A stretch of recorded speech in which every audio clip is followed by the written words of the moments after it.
Assalamualaikum warahmatullahi wabarakatuh. Alhamdulillah rabbil alamin wa bihi nasta'in wa ala umuri dunya waddin. Assalatu wassalamu ala asyrafil anbiya wal mursalin sayyidina Muhammadin wa ala alihi wa sahbihi ajmain, amma ba'du. Pemirsa Khilafah News yang dirahmati oleh Allah Subhanahu wa taala, jumpa lagi dengan program kesayangan kita yakni Kabar Petang pada hari ini Senin 3 Oktober 2022. Bersama saya Nanang Setiawan, kita akan membahas fenomena terkini bersama narasumber yang kredibel dan terpercaya. Inilah berita selengkapnya Kabar Petang.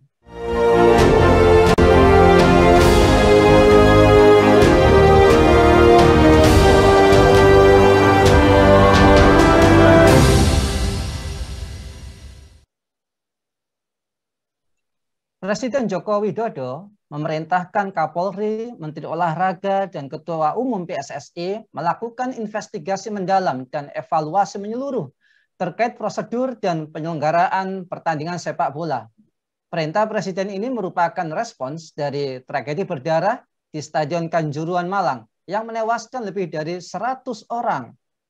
Pada Kapolri meminta investigasi dan mengusut tuntas kasus ini. Untuk itu, saya juga memerintahkan PSSI menghentikan sementara Liga 1 sampai evaluasi perbaikan prosedur pengamanan dilakukan. Ujar Presiden dalam konferensi pers pada hari Minggu 2 Oktober 2022 pagi. Selain itu, Jokowi juga memerintahkan Menteri Kesehatan dan Gubernur Jawa Timur untuk memonitor layanan khusus korban pelayanan medis bagi korban yang sedang dirawat agar mendapatkan pelayanan terbaik. Laporan terakhir menyebut bahwa jumlah korban dari kerusuhan usai laga Arema FC versus Persebaya di Stadion Kanjuruhan telah mencapai 130 orang. Ada anggota polisi yang juga dilaporkan tewas dan dalam insiden mengerikan tersebut. Siapa yang bertanggung jawab atas tragedi di Stadion Kanjuruhan? Bagaimana investigasi dan evaluasi menyeluruh terkait prosedur dan penyelenggaraan pertandingan? Mengapa pertandingan sepak bola kerap memancing supporter untuk mengekspresikan emosi secara tiba-tiba? Untuk membahasnya kami terhubung dengan Direktur Al-Harokah Research Center, Bung Fatoni. Assalamualaikum Bung Fatoni. Waalaikumsalam warahmatullahi wabarakatuh. Alhamdulillah. Sehat Bung ya? Alhamdulillah sehat dalam doa Allah Subhanahu wa taala. Semoga demikian juga Bung Nanang dan para pemirsa semuanya. Amin ya rabbal alamin. Bung Fatoni, Indonesia kembali berduka. Tragedi di Stadion Kanjuruhan Malang terjadi pasca pertandingan Arema FC versus Persebaya pada hari Sabtu 1 Oktober 2022. Diketahui insiden tersebut menyebabkan 130 korban meninggal dunia. Apakah negara ikut bertanggung jawab atas tragedi di Stadion Kanjuruhan Malang, Bung? Ya, bismillahirrahmanirrahim. Ya, sebelumnya saya pribadi sangat ikut berduka cita ya atas korban meninggal ya dari saudara kita yang ada di Malang ya, Jawa Timur ya. Dan kita mengucapkan innalillahi wa inna ilaihi rajiun atas meninggalnya saudara kita, para korban ya, tragedi berdarah di Malang ya beberapa yang lalu. Dan ini juga patut menjadi perhatian kita semuanya ya, bahwasanya tragedi berdarah ini kan kalau kita telah lebih dalam bukan kali yang pertama ya, ini mungkin kali yang kesekian ya. Namun ini mungkin tragedi yang paling berdarah mungkin ya, paling besar korbannya ya dalam persepak bola di negeri kita ini ya. Nah, kemudian kalau apakah negara harus bertanggung jawab? Tentu ya sebagai negara dan pelaksana negara harus bertanggung jawab atas tragedi berdarah ini. Karena kalau dalam Islam bahwa al-imamu ra'in wa huwa mas'ulun an ra'iyati. Dan Islam adalah pemimpin itu adalah sebagai pengatur ya, dia akan dimintai pertanggungjawaban ya atas orang-orang yang dipimpinnya, sehingga dengan demikian ya tentu para pemimpin di negeri ini juga bertanggung jawab penuh atas tragedi berdarah ini. Nah, para pemirsa sekalian, dengan terjadinya tragedi tersebut paling tidak kita ada 3 pihak ya yang dapat dimintai pertanggungjawaban, yang harus bertanggung jawab karenanya.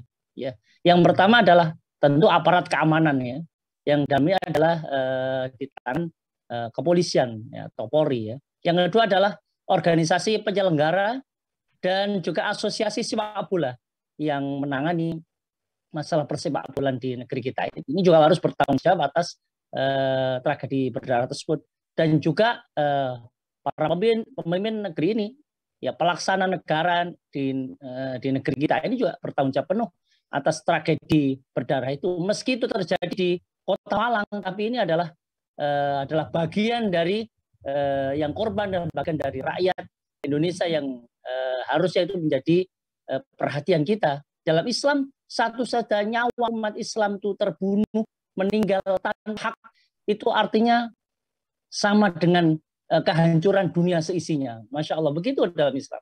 Maka tidak boleh apalagi ini satu orang aja meninggal tanpa hak, itu dalam Islam ya itu merupakan peristiwa yang luar biasa, ya. Dan apalagi kemudian konon pemberitaan ini masih terus ini ya terupdate ya, terupdate itu mungkin 130, bahkan dari yang menyatakan lebih hampir 200 yang meninggal. Ini kan masih ada juga yang masih dirawat di rumah sakit. Ini seharusnya juga menjadi evaluasi bagi semua pihak ya terkait penyelenggaraan sepak bola di negeri kita ini. Begitu Bung Nanang. Ya.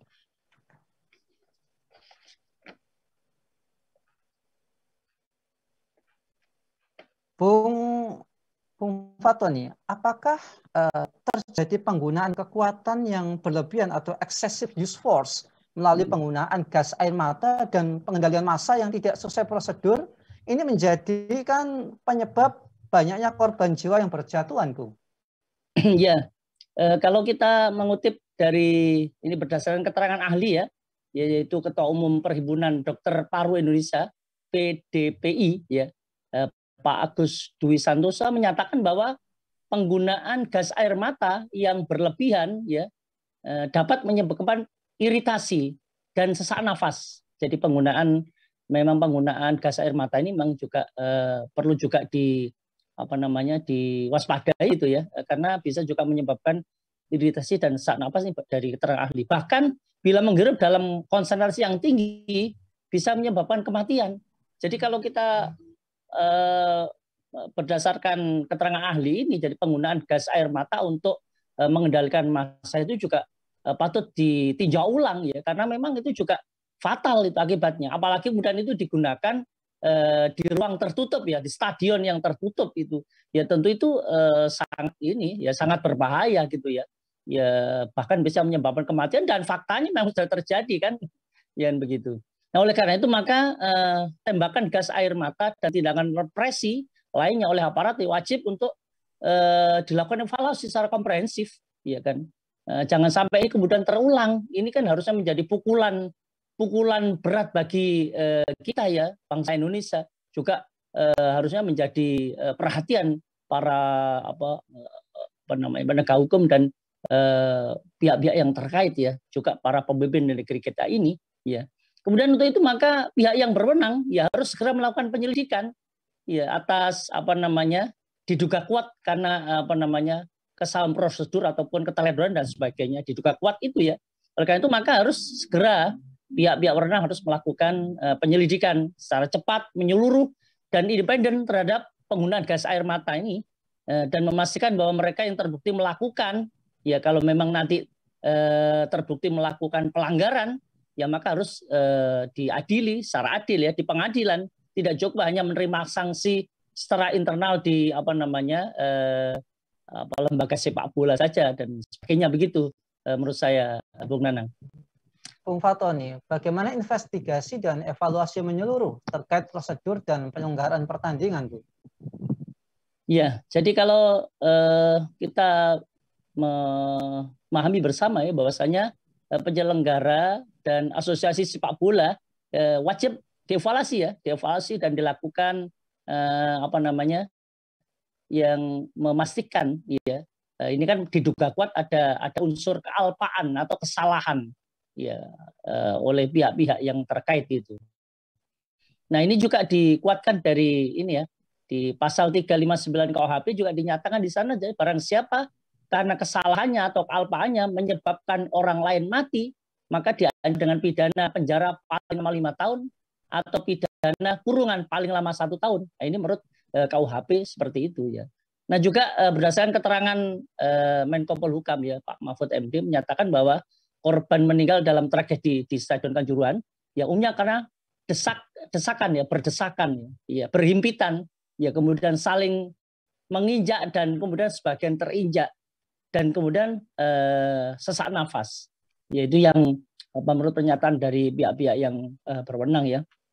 Nah, terkait dengan unsur kealpaan atau kesalahan dari pihak-pihak terkait ya diduga kuat melakukan kealpaan atau melakukan tindakan yang tidak prosedur ya, maka itu bisa diketahui dari tidak memperhitungkan jika terjadi kekacauan dan pihak yang terkait penyelenggaraan sepak bola itu ya tidak memperhitungkan ya sama sekali terkait dengan terjadinya kekacauan di lapangan itu atau stadion itu.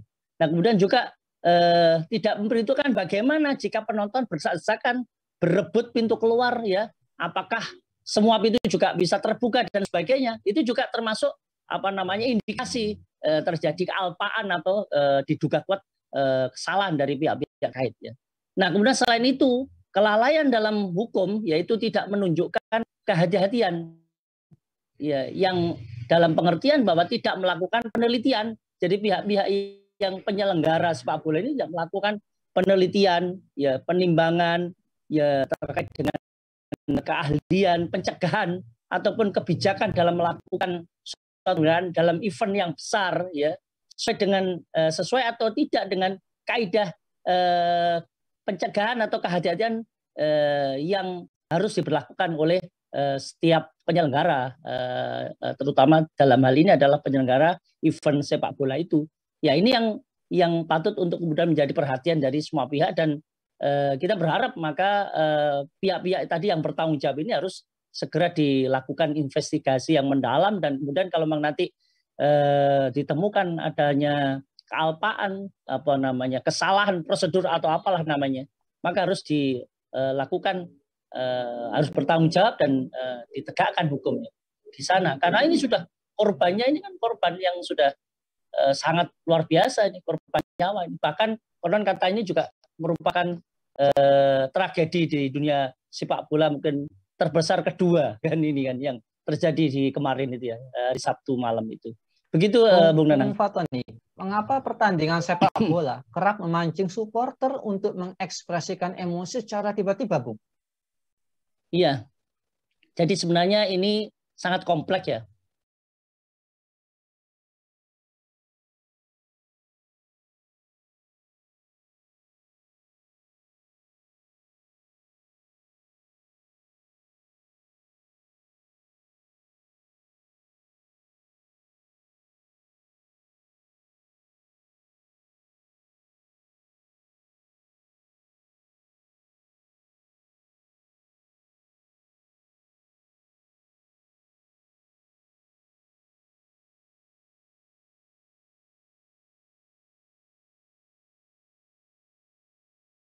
Yang tiba-tiba oleh supporter. Apa yang disebut dengan kapitalisasi industri sepak bola. Ini kan adanya kapitalisasi industri sepak bola.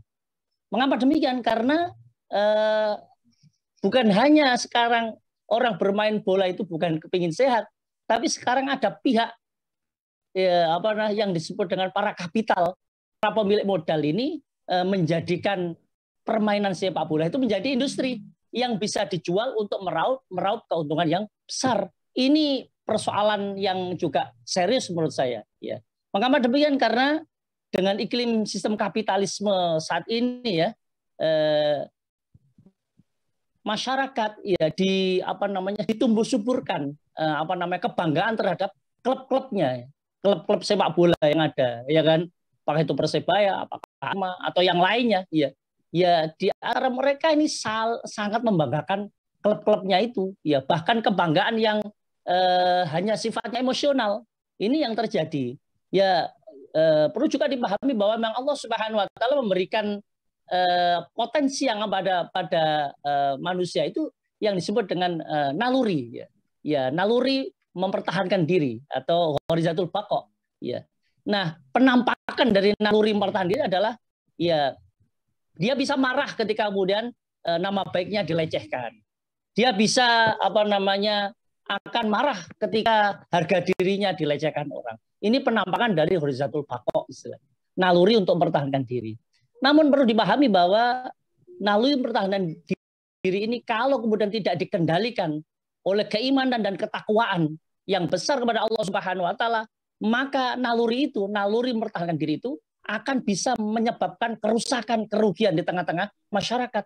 Kita ambil contoh dulu ya, di masa jahiliyah itu ya, di Jazirah Arab sebelum Islam diturunkan kepada Rasulullah SAW itu, ya di antara kelompok-kelompok ya kabilah-kabilah di Jazirah Arab itu saling berperang. Coba ditanya mengapa? Apa penyebab mereka berperang itu? Tidak ada, kecuali kebanggaan kelompoknya saja. Dia bisa menumpah darahkan anak-anak, orang tua, ya siapapun yang dia bukan kelompoknya. Ini kan pelajaran yang harusnya menjadi pengendali kita ya. Oleh karena itu maka kembali ke tadi ya, naluri mempertahankan diri ini kalau kemudian tidak dikendalikan dengan keimanan dan ketakwaan, maka akan terjadi fanatisme terhadap klub-klub ini yang di luar nalar sehat, di luar akal sehat, dan akan membahayakan ya kehidupan masyarakat. Ya. Dan oleh karena itu maka seperti ini kan akhirnya ya orang Surabaya pasti bangga dengan Persebaya dan akan membela mati-matian Persebaya. Arek-arek Malang juga akan bangga dengan Aremanya, ya kan? Apapun baik, jelek, menang, kalah akan dibela mati-matian. Nah ini kalau kemudian ini dibiarkan begitu rupa, kemudian tidak dikendalikan naluri ini, maka terjadi apa yang terjadi tadi. Akan menyulut tadi, disebut dengan ekspresi emosi yang secara tiba-tiba. Sangat mungkin terjadi. Apalagi kemudian dunia tadi, industri kapitalisasi, industri sepak bola, itu demikian pula. Sekarang kan juga merchandise juga dijual demikian rupa. Dalam rangka apa? Untuk ini, ya, untuk bisa agar industri sepak bola itu bisa meraih keuntungan besar, tentu mereka harus ditumbuhkan asobianya gitu boleh. Nah, sangat bangga terhadap kelompoknya atau klubnya. Klub lain itu jelas kalau klub saya kalah, maka akan apapun akan saya bela mati-matian. Nah, ini kan berbahaya ini kalau kemudian cara pandang semacam itu. Oleh karena itu maka tadi akhirnya muncul apa yang disebut dengan supporter dengan mengekspresikan emosinya secara tiba-tiba tadi. Ini yang terjadi karena memang ini penampakan naluri mempertahankan diri, tapi ini kalau tidak dikendalikan ya dengan keimanan dan ketakwaan kepada Allah Subhanahu wa taala justru akan membuat malapetaka bagi umat manusia. Begitu menurut saya, Bung Nanang. Pak Tony. Korban meninggal dunia akibat penganiayaan antar supporter sepak bola masih menjadi pekerjaan rumah saat ini. Apa solusi tuntas problematika di dunia olahraga saat ini, Bu? Iya.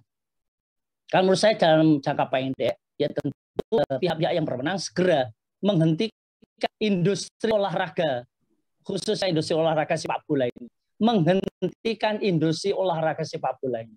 Ya, yang bisa menjadi penyebab ya malapetaka di tengah-tengah masyarakat. Coba bayangkan korban 130 atau bahkan mungkin akan bertambah itu lebih banyak lagi. Itu tentu menjadi pelajaran berharga bagi kita. Jangan sampai tragedi yang ada di Malang beberapa tahun yang lalu itu menjadi kembali. Sudahlah ini terakhir kali. Ya. Oleh karena itu maka pihak-pihak terkait harus segera menghentikan industri olahraganya.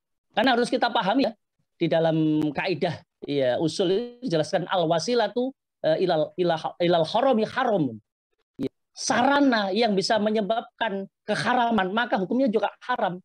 Jadi bukan sepak bolanya yang haram, tapi kemudian sepak bola yang sudah dikemas menjadi industri olahraga tadi itu, yang akhirnya bisa menyebabkan korban jiwa yang sedemikian banyak itu, ya menjadi menjadi penyebab kematian ya masyarakat yang tidak bersalah itu. Tentu ini juga harus menjadi itu tidak dibolehkan di dalam Islam. Oleh karena itu maka bukan sepak bolanya sepak bolanya ya silakan bermain sepak bola, hukumnya mubah saja. Tetapi kalau kemudian itu sudah dimasuk ke ranah industri sepak bola yang dipraktekkan di negeri kita saat ini, yang patut harus menjadi tidak ulang, tidak boleh dibiarkan industri sepak bola yang akan bisa membunuh ya generasi-generasi muda kita. Yang kita secara faktual kan yang para supporter sebagian besar generasi muda. Bagaimana nasib negeri dan bangsa ini kalau kemudian 10 tahun, 15 tahun, 50 tahun yang akan datang, kalau kemudian generasi mudanya itu seperti itu, ya kan begitu. Bangga yang berlebihan yang tidak disertai dengan keimanan dan ketakwaan akan bisa dengan mudah ya menyerang kelompok lain ya, yang bukan dianggap kelompoknya dan sebagainya, bukan termasuk klubnya dan sebagainya. Ini yang menjadi perhatian untuk jangka pendek. Nah, untuk jangka menengahnya dan jangka panjangnya, negara harus juga melakukan perubahan paradigma ya di tengah-tengah masyarakat. Harusnya paradigma itu harus dibangun dengan paradigma yang benar dari yang maha benar, yaitu Allah Subhanahu wa taala. Harusnya di tengah masyarakat itu harus ditumbuhkan paradigma yang benar dalam hidup ini. Itu menyangkut hidup dan matinya seseorang. Dalam Islam jelas, ya Allah Subhanahu wa taala berfirman dalam Al-Qur'an, "Wa ma khalaqtul jinna wal insa illa liya'budun." Dan tidak diciptakan jin dan manusia kata Allah kecuali untuk beribadah kepadaku kata Allah. Oleh karena itu maka harusnya ya ini negeri dan bangsa ini harus menjadikan paradigma baru ya terhadap kehidupan ini, bahwa hidup kita ini adalah dicipta Allah ke dunia ini adalah untuk beribadah pada Allah. Beribadah dalam pengertian adalah menjadikan Allah dan Rasulnya sebagai tujuan. Menjadikan aturan Allah itu menjadi aturan untuk mengatur kehidupan. Agar apa? Kehidupan manusia itu menjadi kehidupan yang baik, sejahtera di dunia, dan tentu akan selamat di akhirat. Itu yang seharusnya paradigma inilah yang harus ditumbuhkan, ditanamkan kepada seluruh negeri dan bangsa ini, kepada anak-anak bangsa ini, termasuk juga insan sepak bola, para supporter, juga para pemimpin-pemimpinnya. Ini harus juga menjadi perhatian kita semuanya. Sehingga ini memang persoalan sepak bola, tetapi ini adalah bagian kecil dari persoalan yang ada di tengah-tengah masyarakat negeri kita ini, yaitu paradigma bahwasanya hidup ini adalah semata-mata harusnya untuk Allah Subhanahu wa taala. Sehingga kalaupun kita harus mati, itu bukan mati yang dalam sekedar untuk membela kelompok sepak bola kan begitu, tetapi mati memang di dalam rangka untuk meninggikan kalimat Allah Subhanahu wa taala. Itulah yang diharapkan oleh Allah Subhanahu wa taala dan Rasulnya. Itulah yang diperintahkan Allah dan Rasulnya. Agar apa? Agar manusia memperoleh kebahagiaan di dunia hingga di akhirat kelak. Begitu Bung Fatoni, terima kasih atas pemaparannya. Semoga sukses selalu Bung Fatoni. Baiklah, pemirsa Khilafah News yang dirahmati oleh Allah Subhanahu wa taala. Demikianlah bincang-bincang kita dengan Bung Ahmad Fatoni ya, tentang seputar tragedi di 1 Oktober kemarin, yakni di Malang.